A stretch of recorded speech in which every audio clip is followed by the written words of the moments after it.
Alright people, how's it going? Quancredible here, and we have Black Clover chapter 213, and then this chapter does really well at starting to wrap up the Shadow Palace arc, like starting to resolve some of the issues and answer a couple of questions that are kind of left hanging.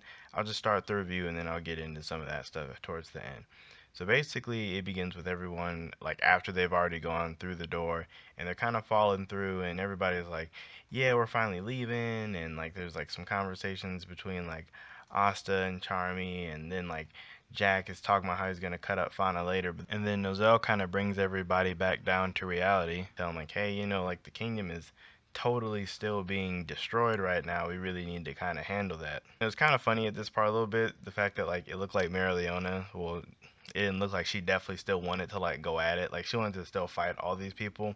But luckily Partry has a much better idea and decides to use William. It was this part here that I felt kind of like, I don't know, I kind of wanted Partry to stick around. I was definitely a little sad because he used Asta to basically undo his reincarnation. And the only reason he had to do this and not switch is because William was like sleep inside of him. Like after that whole Julius thing, William was not coming back on his own. So he had to use Asta to do that. And it just, I don't know, it felt bittersweet. Like I was happy to see like Partry coming to terms with everything and like go away, but I really feel like he would have been a good addition to the story.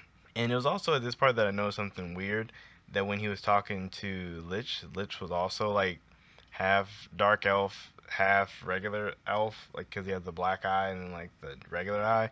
I don't know if I missed something in the future. If someone else knows, please tell me. I mean, granted, I could 100% assume that Lich could, I guess, be like that also, just because him and Partry literally went through the same fall through despair, but I just never seen him do it until now, and I don't know what the significance of that is, but that was the thing. But anyway, moving on.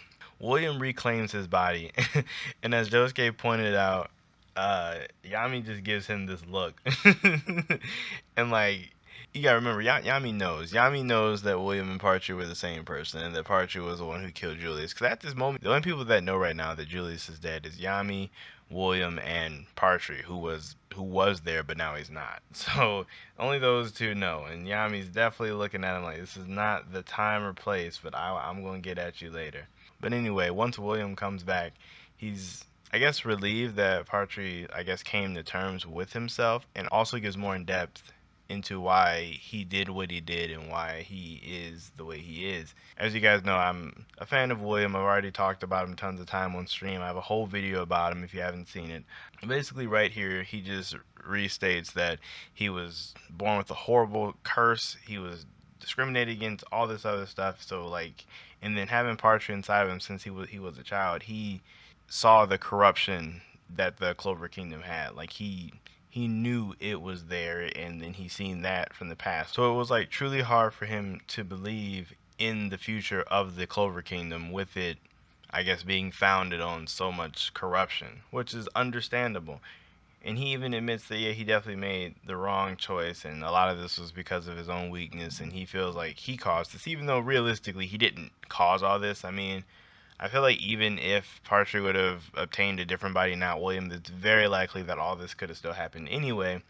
But so he uses his world tree magic similar to a way that Lumiere did in the Shadow Palace with Lich. So basically, just like how when Lich formed the connection and then Lumiere's light magic basically touched everybody, it's the same principle. Whereas like Lich has that connection with everybody, and William was able to spread like the roots of this like great soul tree across the entire kingdom, and then with everybody connected to this great tree, Lich has Asta use his Demon Destroyer Sword to draw all the souls of the elves into the tree, which is definitely a creative way to solve the issue of all the elves. Because I was definitely wondering how they were gonna like stop all these people rampaging at the exact same time, and then they all get kind of peacefully sent to the afterlife, which is a good it's a good way for it to end up for them. That's like one major issue down, which was getting all of the elves out of the picture. And then one very important thing that I wanted to touch on is in one of the panels where all the elves are kind of going away,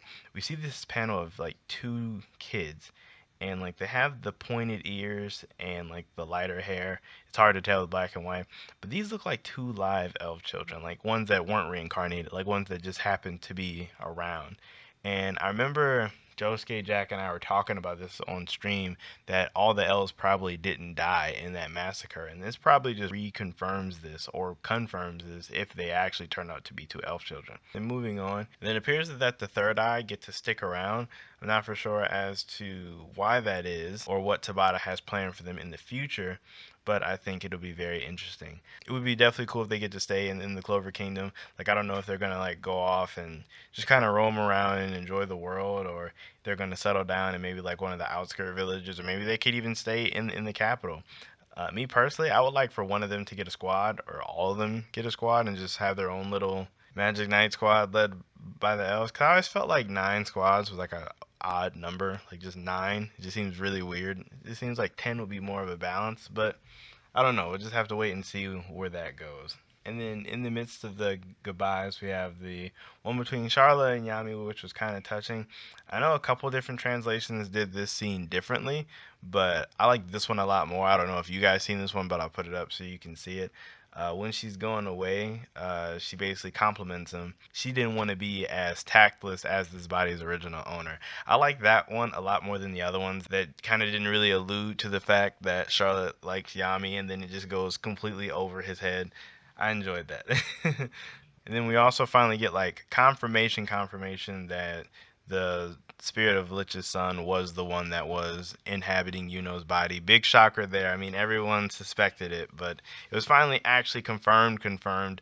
I was, I don't know. I was expecting more of a moment here, but I didn't really feel anything. I guess probably because it happened so fast. And then shortly after that, Asta tries to return the grimoire to Lich, but no, Lich is like, "No, that thing is definitely yours." And then that just wraps it up. Like all the elves are gone except for the Third Eye, just kind of crazy. That's like the wrap up of the elves just in general there. So obviously the next big thing would be to start rebuilding the Clover Kingdom. That would be probably the next thing that they're gonna work on. And then the whole stuff with like the Wizard King and William and that's I don't even know how Tabata's gonna play that one out, because you could easily spin it a lot of ways. You could spin it to where like, yeah, this is all William's fault and he should face like a extremely harsh punishment, or you could spin it all of, well, Parcher got tricked, so that means in turn William got tricked, so it's kind of forgiven a little bit, but you should still face some kind of punishment. It just, I don't know. I'm definitely very interested to see next week on how he plays that out. I really want to know what happens to the Third Eye Midnight Sun. Like I said, I hope they get their own squad, or even if they roam around, I'd be okay with that too. Also, the fate of Lumiere and Nero. They didn't really make much of an appearance in this chapter, especially Nero. Nero didn't even she got like literally no screen time, and Lumiere got like a panel or two. So like definitely interested to see what they're going to be doing in the future, because definitely this chapter was focused around the elf side. So we'll see what Lumiere and Nero do next chapter more than likely. I'm pretty sure one of them has some great ideas about rebuilding the kingdom. Also, definitely don't think Lumiere is going to stay around. He's either going to go completely back to statue form or go away, just because he's still missing his eye. Looks like he's even more cracked up than he was previously, so his time is definitely limited.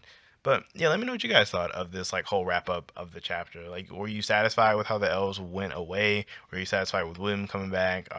Do you think he should face some type of super harsh punishment, or is it more or less forgiven given the reasons why? I mean, at the very least, I believe he was justified in what he did, even though he made the wrong choice. Like, he made the 100% wrong choice, but I believe he still had just reason. But yeah, let me know what you guys think down below. Like and share if you enjoyed it. Sub too, that always helps. And I will catch you guys in my next video.